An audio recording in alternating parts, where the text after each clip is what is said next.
mengenai virus corona ini sendiri yang lumayan.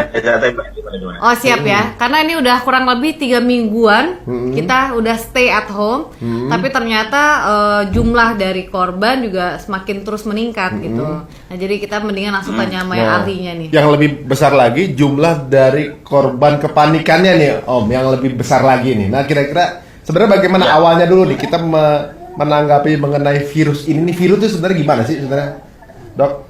Virus ini sebenarnya kalau coronavirusnya itu udah dari dulu udah ada, dari zaman sebelum Masehi juga udah ada, banyak sekali coronavirus dari zaman dulu. Oh, udah ada corona itu. Udah dari 200 sebelum Masehi itu udah ada coronavirus. Dan mungkin orang dulu juga lebih nyantai karena mereka nggak punya HP ya. Maksudnya mereka punya masalah itu. Benar-benar. Oh gitu ya, mungkin HP itu yang bikin kita panik kadang-kadang ya. Nah, kenapa kita mesti nyantai ya Dok? Kebanyakan kan kayaknya sekarang kita tuh ya mau nggak mau ya dengan pemberitaan waspada malah panik. Sebenarnya kenapa kita mesti nyantai kalau menurut dokter? Jadi kalau saya selalu melihat permasalahannya langsung ke titik sumber permasalahannya. Sumber permasalahannya adalah virusnya.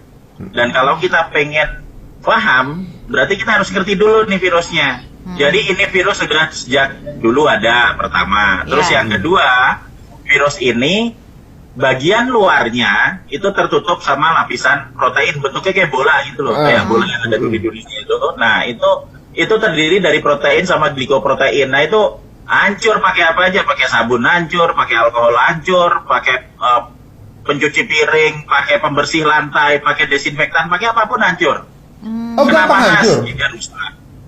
Iya, kena panas rusak, kena sinar UV rusak, kekeringan dia rusak. Kelemahannya banyak.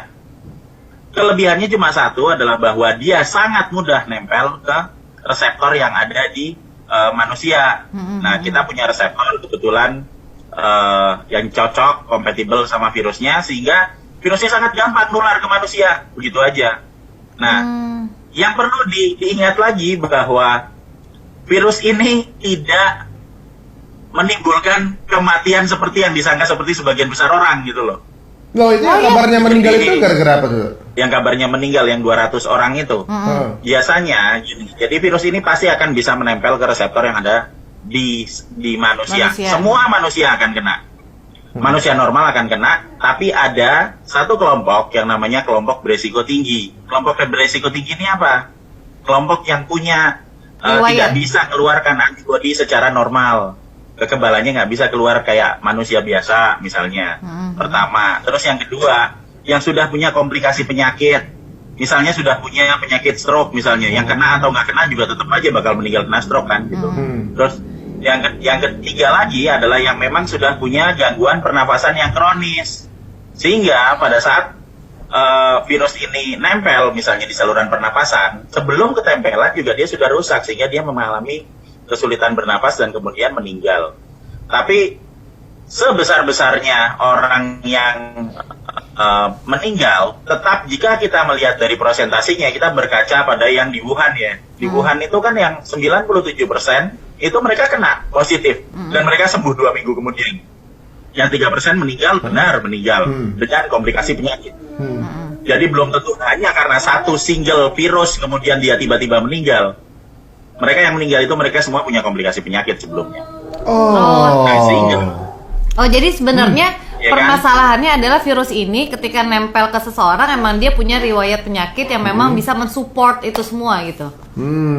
Betul, maksudnya penyakitnya sudah parah, kemudian ketempelan virusnya ya tambah parah. Jadi saya apa? Karena kita ngelihat sekarang. Nah, kita coba ngelihat sekarang keluar deh. Pada saat kita keluar, ternyata kita orang-orang masih pada banyak yang biasa dan 97% juga masih menjalani hidup seperti biasa gitu. Virus ini tidak membunuh dengan jika hanya dengan infeksi single. Dia akan bisa punya kemungkinan untuk merusak saluran pernapasan jika sudah ada komplikasi penyakit sebelumnya gitu. Tapi ini maaf nih Dok, sebentar ya. Kalau misalnya kan tenaga medis ya, tenaga medis itu kan udah jelas misalnya kesehatannya juga sebenarnya baik-baik saja gitu. Nah tapi kenapa banyak juga tenaga medis yang terpapar virus corona jadinya ya banyak menyebabkan kematian juga? Nah, kita akan ngomong mengenai analisa resiko sekarang. Jadi kalau kita ngomong virus tuh kita ngomong di 2 tempat nih ya, di dalam badan kita sama di luar badan kita. Jadi yang di luar badan kita itu nanti akan dibagi jadi yang jumlah virusnya banyak sama jumlah virusnya sedikit. Jadi pada saat wabah sekarang kita keluar rumah nih, itu akan ada virus di mana-mana. Cuma kita harus tahu bahwa virusnya itu nggak tahan panas, ya toh, nggak tahan kekeringan. Sehingga kalau kita keluar ke ruangan terbuka, jumlah virusnya pasti sedikit karena dia nggak tahan panas. Nah, kalau jumlah virusnya sedikit, resikonya minimal. Sekarang kita ngomong, di mana sih tempat dengan jumlah virus paling banyak? Rumah sakit. Jumlah virus paling banyak itu ada di tempat dengan ruangan tertutup, ruangan tertutup. Kemudian ada semburan virus yang dilakukan berkali-kali dalam jumlah banyak. Berarti apa? Ada banyak orang yang bersin di satu lokasi dan semuanya sakit di ruangan tertutup, ya di rumah sakit. Berarti sekarang dari analisa resiko itu kita tahu bahwa jumlah virus paling banyak itu ada di rumah sakit. Kalau virusnya masuk ke badan kita dikit, ya kita demam-demam dikit lah, nggak apa-apa. Tapi kalau masuknya kebanyakan, ya sakitnya parah juga, kan gitu. Nah, itu yang di luar badan. Yang di dalam badan kita, virus hanya bisa dilawan pakai antibodi dari dalam tubuh kita sendiri. Tuhan ngasih kita itu sel memori, antibodi supaya kita bisa bertahan hidup gitu loh. Dan juga ngasih kita otak supaya kita nggak gampang dikibulin orang, kan gitu. Iya, benar-benar.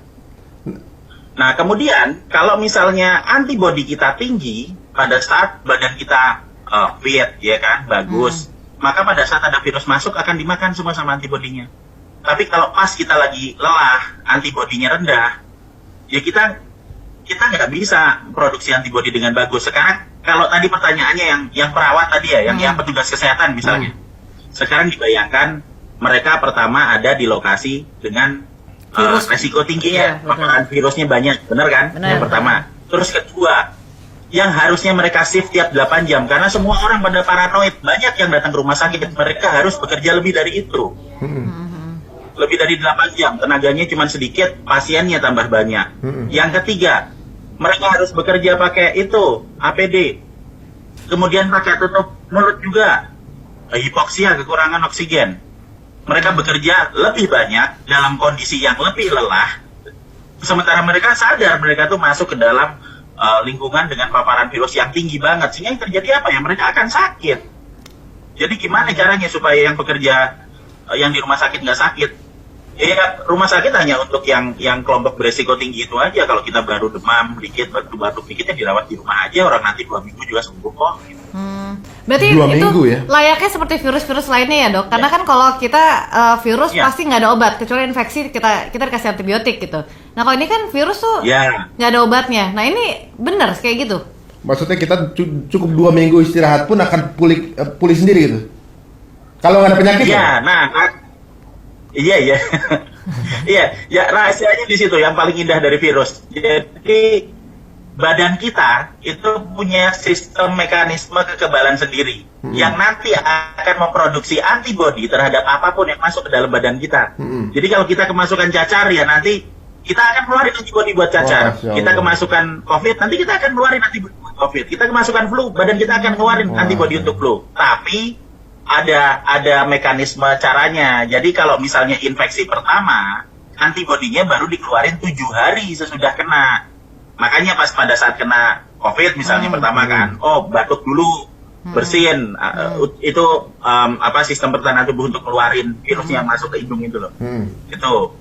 Kemudian masuk tambah dalam, jadi kita susah nelen. Tambah masuk ke dalam lagi, ya kan, akhirnya jadi demam.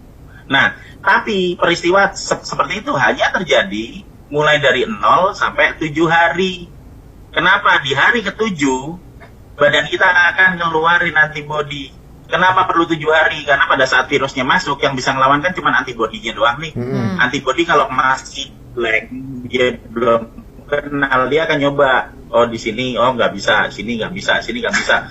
Dia akan bikin berbagai kombinasi. Begitu sampai dia tahu plak, gitu antibodinya nyambung, nempel di sini, datanya disimpan di sel memori, dan itu disimpan 7 hari sesudah infeksi. Sehingga pada saat kena, kita akan sakit dulu seminggu, di hari ke-7 antibodi kita akan keluar buat buat menetralkan virusnya, dan dikeluarkan banyak banget sampai hari ke-14 minggu kedua. Di hari ke-14 antibodinya banyak banget dan virusnya dihabisin. Sesudah itu dari 14 ya udah kita sehat. Iya.